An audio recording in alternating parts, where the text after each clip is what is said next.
If you want to know something about yourself, sit on your bed one night and say to yourself, you got to mean this. Like, you got to be desperate. This is no game, this.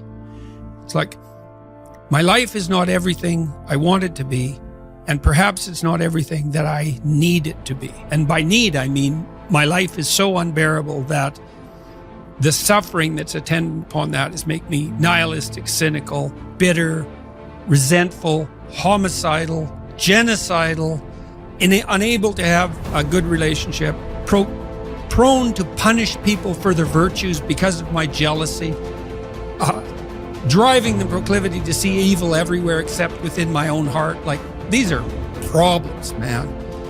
And you ask yourself, you sit on the bed and say, okay, man, I'm ready to learn something.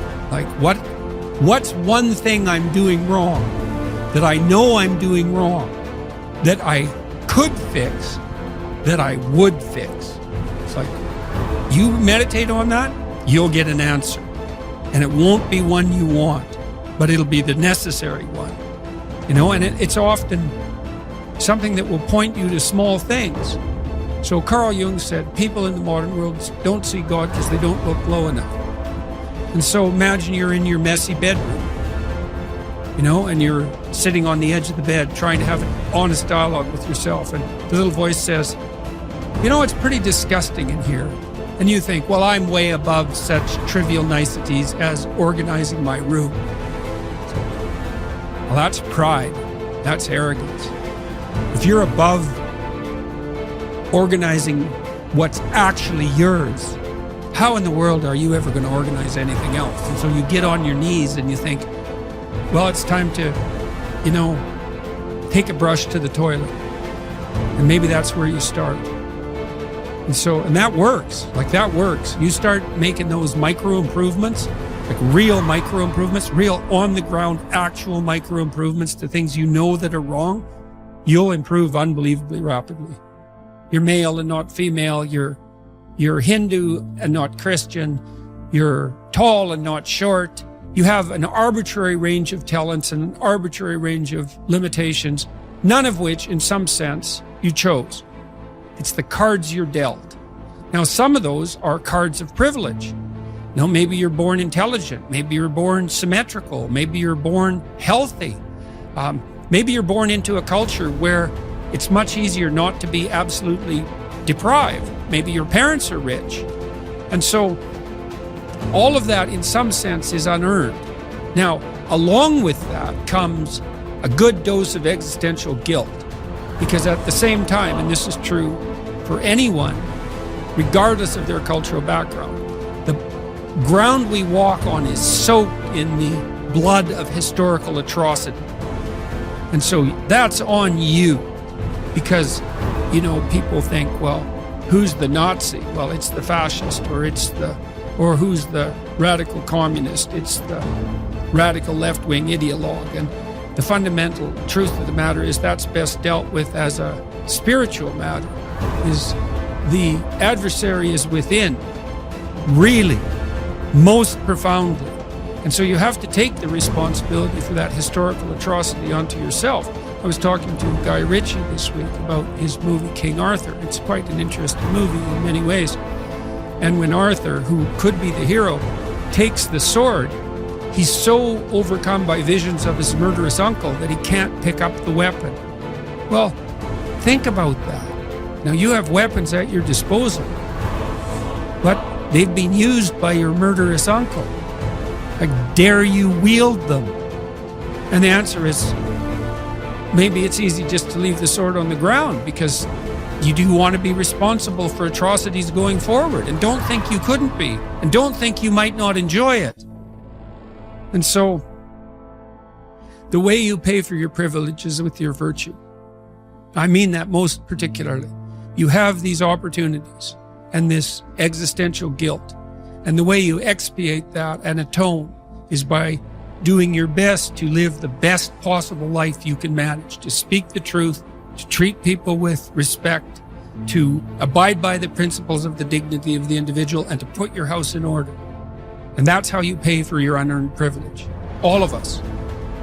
And we all have our privileges and our curses. You know? All of us have that. That's why it's not useful to be envious of people. You know, you're a young man, you see someone drive by in a Ferrari with a blonde, and you think, my God, he's got everything. And, you know, the woman in the car is a prostitute who's got a cocaine addiction, and her life is just one catastrophe after another. And he's had to lie and cheat his way into this position, and he's afraid that everything's going to come crashing down on him, and that's what you're jealous of. And it's just not that profound. You don't want someone else's fate. Man, your fate's enough, and your adventure's enough. It's plenty. It's more than you can ever fully realize. And so that's also part of the reason that we all believe that the individual has some intrinsic dignity. It's don't be so sure that your position in your room is so damn trivial. Might be your attitude towards it that's trivial. And if you're in dire straits and dire circumstances, just look at how much opportunity you have to make things better. Most of us have been raised to believe that the road to a happy life is paved with pleasure, and that the pursuit of pleasure is the path to fulfillment. But as we grow up, we begin to realize that life is not always easy or pleasurable. In fact, much of it is difficult and painful. We all experience loss, disappointment, illness, aging, and eventually death. We encounter stress, anxiety, and fear. We suffer from the slings and arrows of everyday life, and yet we continue to cling to the idea that happiness is found in pleasure and the avoidance of pain. We try to avoid our painful experiences by numbing ourselves with drugs or alcohol, distracting ourselves with TV, or obsessing over our work or our relationships. But the more we try to avoid the basic reality that all human life involves pain, the more we are likely to struggle with that pain when it arises, thereby creating even more suffering. The truth is that happiness is not found in the avoidance of pain, but in the willingness to face and accept our pain. It is in the willingness to experience our painful thoughts and feelings, to acknowledge them without judgment, and to take action in line with our values and goals. It is in the willingness to be present in the moment, to connect with our senses and our environment, and to find joy and meaning in the simple things in life. One cannot experience meaning in life without discovering the meaning of suffering. The meaning of suffering. Unavoidable and inescapable suffering alone, of course, can be the deepest possible meaning. The art of being human is learning how to deal with those painful moments. These moments require an attitude of inner willingness to suffer, while remaining in touch spiritually with one's own extended dimension. When this inner struggle becomes calm, one can experience how the lower somatic and psychological dimensions influence the higher spiritual dimension, but do not produce or cause it. One can discover despair despite success and fulfillment despite failure. The pessimist resembles a man who observes with fear and sadness that his wall calendar, from which he daily tears a sheet, grows thinner with each passing day. On the other hand, the person who attacks the problems of life actively is like a man who removes each successive leaf from his calendar and files it neatly and carefully away with its predecessors after first having jotted down a few diary notes on the back. He can reflect with pride and joy on all the richness set down in these notes, on all the life he has already lived to the fullest. What will it matter to him if he notices that he is growing old? Has he any reason to envy the young people whom he sees, or wax nostalgic over his own lost youth? What reasons has he to envy a young person for the possibilities that a young person has, the future which is in store for him? No, thank you, he will think. Instead of possibilities, I have realities in my past. Not only the reality of work done and of love loved, but of sufferings bravely suffered.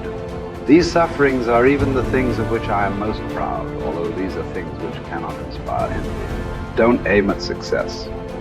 The more you aim at it and make it a target, the more you are going to miss it. For success, like happiness, cannot be pursued. It must ensue, and it only does so as the unintended side effect of one's personal dedication to a cause greater than oneself, or as the byproduct of one's surrender to a person other than oneself. Happiness must happen, and the same holds for success. You have to let it happen by not caring about it. I want you to listen to what your conscience commands you to do and go on to carry it out to the best of your knowledge. Then you will live to see that in the long run. In the long run, I say, success will follow you precisely because you had forgotten to think about it. For the first time in my life, I saw the truth as it is set into song by so many poets, proclaimed as the final wisdom by so many thinkers. The truth, that love is the ultimate and highest goal to which man can aspire. Then I grasped the meaning of the greatest secret that human poetry and human thought and belief have to impart. The salvation of man is through love, and in love, love is the only way to grasp another human being in the innermost core of his personality. No one can become fully aware of the very essence of another human being unless he loves him. By his love, he is enabled to see the essential traits and features in the beloved person. And even more, he sees that which is potential in him, which is not yet actualized, but yet ought to be actualized. Furthermore, by his love, the loving person enables the beloved person to actualize these potentialities. By making him aware of what he can be and of what he should become, he makes these potentialities come true. It did not really matter what we expected from life, but rather what life expected from us. We needed to stop asking about the meaning of life, and instead think of ourselves as those who were being questioned by life. Daily and hourly, our answer must consist not in talk and meditation, but in right action and in right conduct. Life ultimately means taking the responsibility to find right answer to its problems and to fulfill the tasks which it constantly sets for each individual. Ultimately, man should not ask what the meaning of his life is, but rather must recognize that it is he who is asked.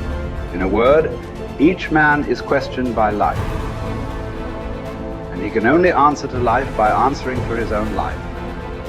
To life he can only respond by being responsible.